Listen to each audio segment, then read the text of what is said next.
Hey, living in Boulder vlog, January 8th, 2020, Wednesday, 7:40 a.m. Vlog. This is now officially called the What the Fuck YouTube Turn My Comments Back On video series.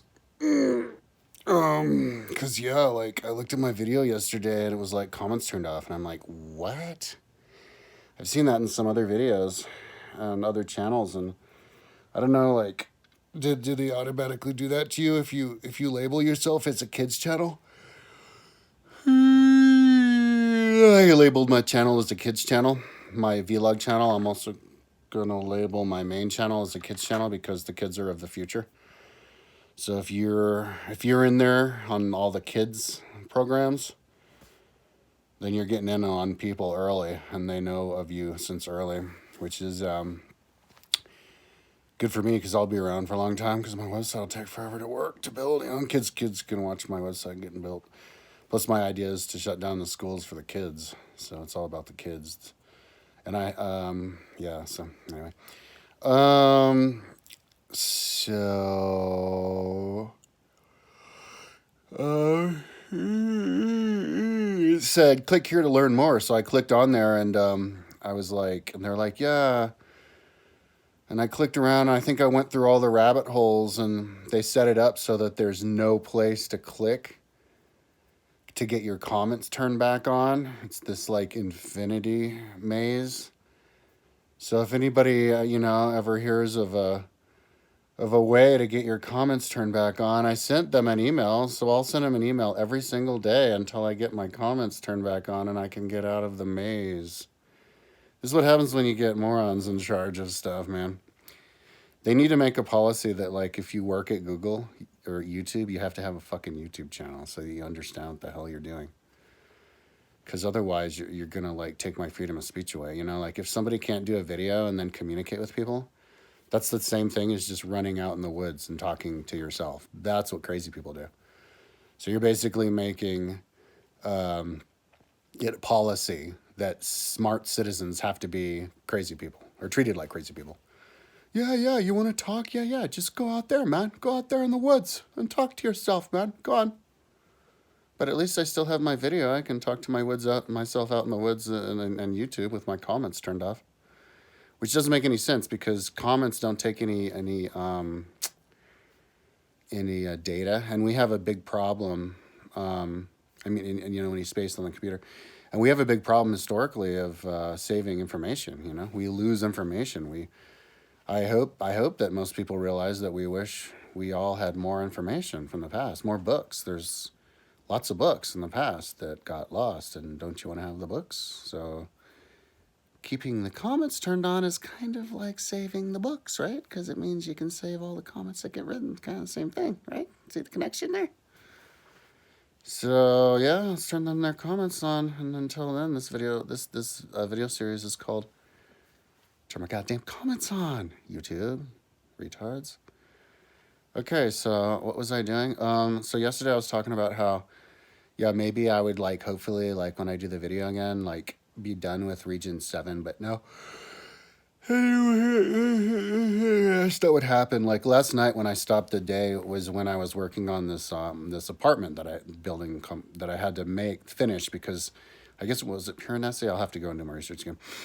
Who made the map like in the 1750s didn't finish that building. So there's a few buildings like that. You just kind of have to finish them. And so I made a big nice 2-story. I'll call it the like luxury hotel. But like, yeah, when I got up this morning, I had to build the stairs, and that was like 2 flights of stairs. Each one is like 36. That's like 70, and then they're the other lower ones, which was another one 36. So like 100, I guess.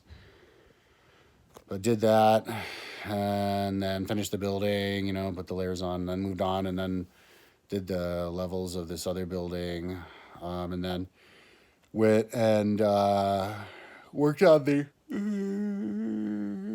Temple of the Sun between the baths of Constantine and the portico of Constantine up at the top of the hill. Some leveling, but I didn't finish it. But that's because I looked at the field of Agrippa, and the one that I decided to turn into Pallone Fields. That's their ancient ball game, which is in their fields. Their Cyphestrum is 86 meters by 16 meters, and so yeah, it was exactly 170 meters. It worked out perfectly. To put them two on the end, so I have 8 of them, and so I was building up that area. Oh, and I put the ground level of everything today, which also took time. All the tiles and the bricks and the grass of all the buildings. And so on the Ballon field, their ball field, um, I I built in the 20-meter high walls, and then there was area in between. So I did a screen capture of a the track here in Boulder, with the numbers on them on the track and field, and then I placed them in between there. So I called it the sprinting track, for 150-meter sprinting track, and I put a roof on it, and then I just put in the nets. So I guess the way that Pallone is played, and I looked at it here, and I saw a few samples on YouTube, and only one of them I saw a net, but I read on Wikipedia that there is a net in the middle, so I put a net. Just in the one that they had was like a tennis net, only it was just a rope that was strung across with flags down it. But so my net was just 1 meter high, just like a tennis net in the middle, and then I had them separated by like a red wall, and so that's and then I'm gonna put together. Right now, I was placing the stands. They're 20 meters wide. I'm gonna have 5 across, so there'll be a space of maybe like I don't know, 15, 20, 17 meters or something between them. So it'll be symmetrical. And I was looking at the game. They had the Pallone World Championships of 1993, and they had stands of people watching, and it was four up. And I figured that's maybe what I would do. I didn't even measure it yet, but yeah, if it could be 4, that'd be cool, because it'd be the same as what I saw on YouTube. I could put the link there, but and because it looks like that's how much space there is to watch them in. That's what I'm going to do next. I just measured out how big they're all going to be, so all I have to do now is build the stands. But I don't know, I might be a little bit too tired because I've been working, But I got up kind of late yesterday. I started working kind of late, like 3 or something. I can't remember, but yeah. So I'll. That's a pretty easy, I guess,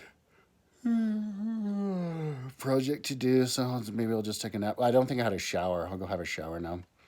So that's it. That's all I have to say today. Talk to you tomorrow. When I do the video tomorrow, hopefully I'll be done with Region 7 by then, and then I'll get going on Region 6. I was looking at the baths of Constantine today, and I really want to work on them. They look really pretty. I just had the idea maybe I should make my own baths or something. It kind of gives you the idea, because they're all just a little bit different. There's this other map called the Piranesi map of Rome, and it was inside of Rome, and of like the city limits, or the built up area, and it was this guy. Yeah, he made all these baths and all these other buildings, and it was like, if I wanted to recreate that, it would take forever. I'm not going to, because I think it was just his little dream of like Rome being totally built up, like crazy. But yeah, like I said yesterday, I did estimate how big Rome was based on what Pliny said, 70 miles accumulated to 12 gates, and so to put the buildings and the roads in there is going to be interesting.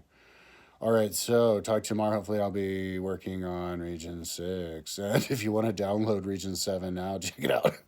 I didn't make the stands yet, but the fields are there. Region 7.